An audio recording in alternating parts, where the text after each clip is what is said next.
মেয়েটাকে বলছি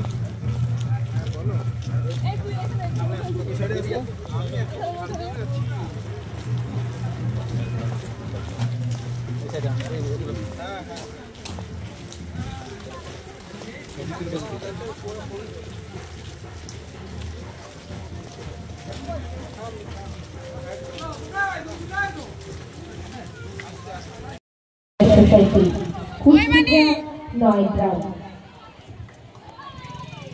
এবং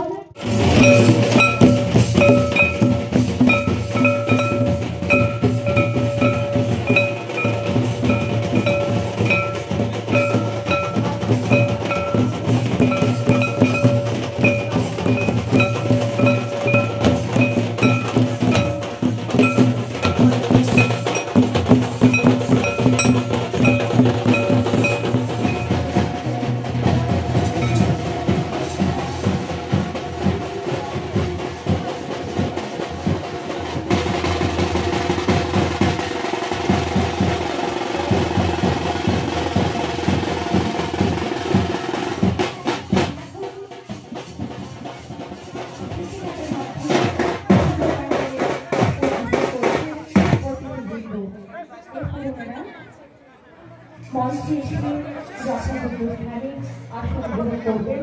তারপর আমাদের উদ্বোধনী সঙ্গীতের মাধ্যমে আসলে উদ্বোধনী অনুষ্ঠানে সূচনা হবে।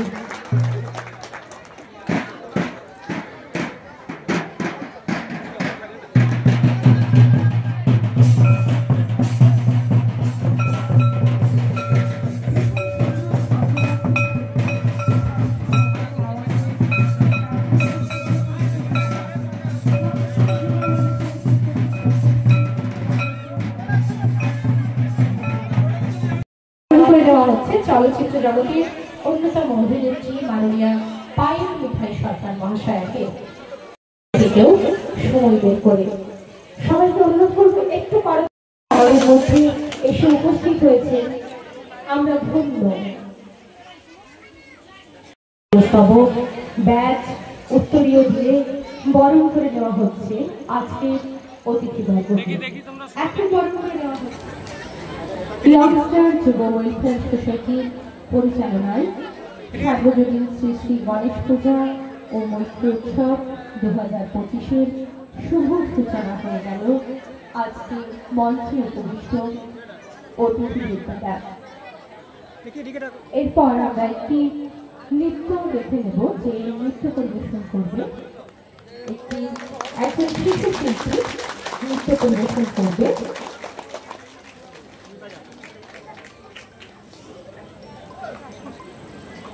প্রদীপ প্রজ্বলনের পর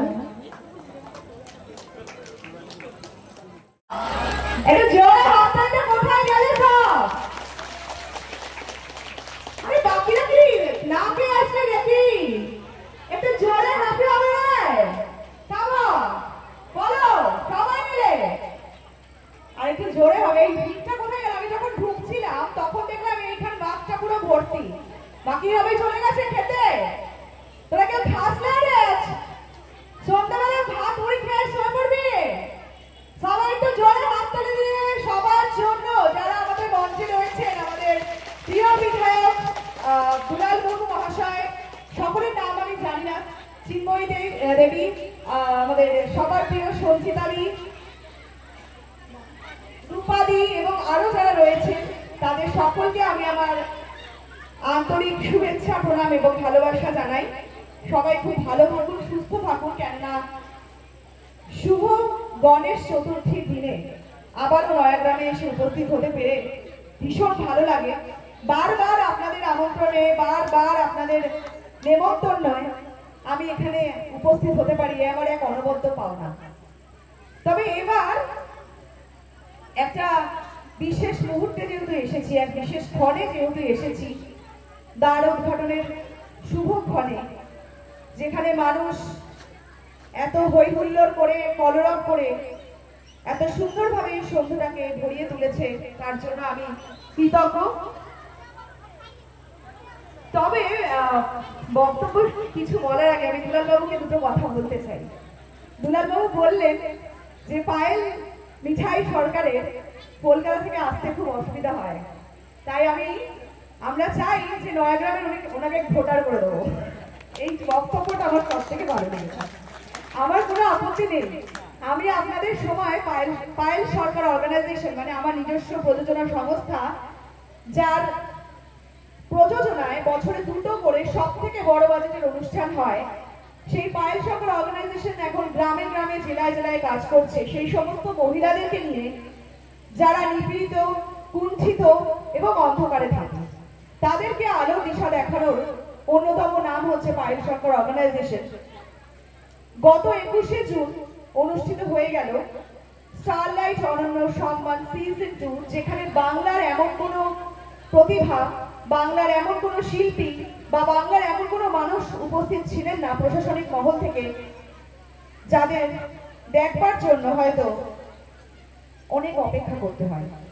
আমি এখানে এসে সাংস্কৃতিক সন্ধ্যায় জমায়েত হতে পেরে, অনুষ্ঠান দেখতে পেরে ভীষণ ভালো লাগছে। গান শুনছি, কত প্রতিভা রয়েছে। তাই দুলালবাবুকে বলবো, সঞ্চিতাদিকে বলবো, পরের বার বঙ্গবীর সম্মানে কয়েকটা নমিনেশন আমি ঝাড়গ্রাম থেকে নেবো। আর যদি ভোটার হয়ে যায় তাহলে কোনো কথাই নেই, এমনিতেই নিয়ে নিতে পারবো। সুতরাং মানুষের সেবার, মানুষের কাজে পায়েল সরকার অর্গানাইজেশন সব থেকে এগিয়ে। আর আরো একটা উপরি পাওনা আমাদের মধ্যে, আমাদের খুব প্রিয় দাদা শ্রীকান্তদা রয়েছেন, উনিও এখানকারই মানুষ, তাই উনি তো আমাদের অর্গানাইজেশনের বোর্ড ইনচার্জ এবং তার সাথে সাথে পায়েল সরকার অর্গানাইজেশনের ঘরের মানুষ, তাই উনিও আমাদের অনেক নমিনেশন ক্যান্ডিডেট দেন আর আমাদের পায়েল সরকার অর্গানাইজেশনে মুগ্ধ করেন। তবে বাংলার বুকে অনুষ্ঠিত হতে চলেছে আগামীতে বঙ্গবীর সম্মান সিজন 3, যেখানে আমরা এবার শুধু বাংলাকে নয় পুরো ভারতবর্ষকে রিপ্রেজেন্ট করব, যেখানে থাকবে সমস্ত ভারতবর্ষ থেকে নমিনেশন ক্যান্ডিডেট যারা মানসিক এবং শারীরিকভাবে পিছিয়ে। শুধু তাই নয়, আমরা কথা দিচ্ছি, আমি ঝাড়গ্রামে দাঁড়িয়ে, আমার খুব কাছের একটা জায়গা, আমার দ্বিতীয় বাড়ি বলা যেতে পারে। যখনই দুলালবাবু ডাকেন, সঞ্চিতাদি ডাকেন, আমি কখনো না বলিনি এখনো পর্যন্ত।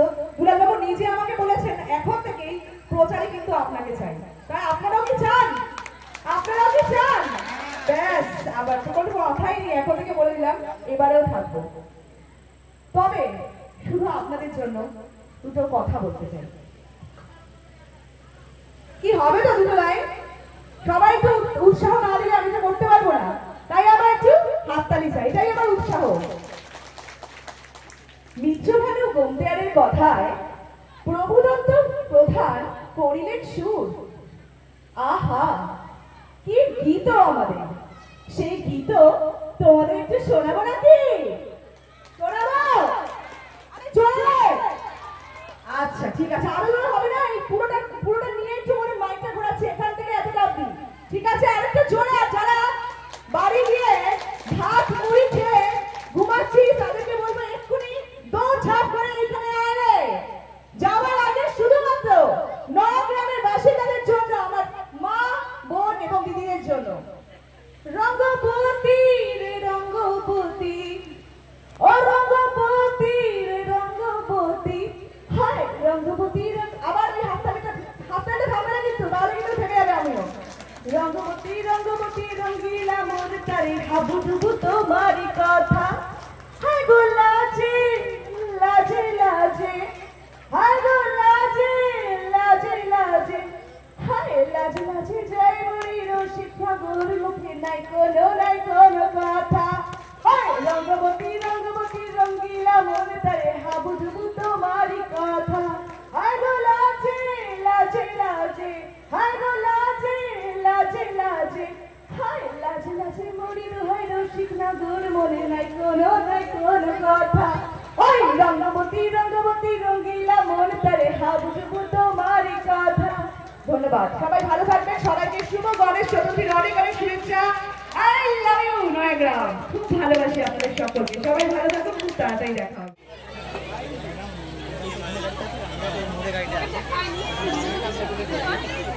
আমরা ওইখানে যাচ্ছি তাহলে।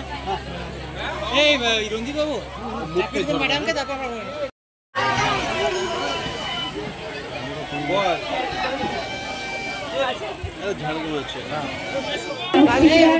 গ্রামবাসীদের ডাকে ওদের কাছ থেকেও দু চার কথা শুনবো।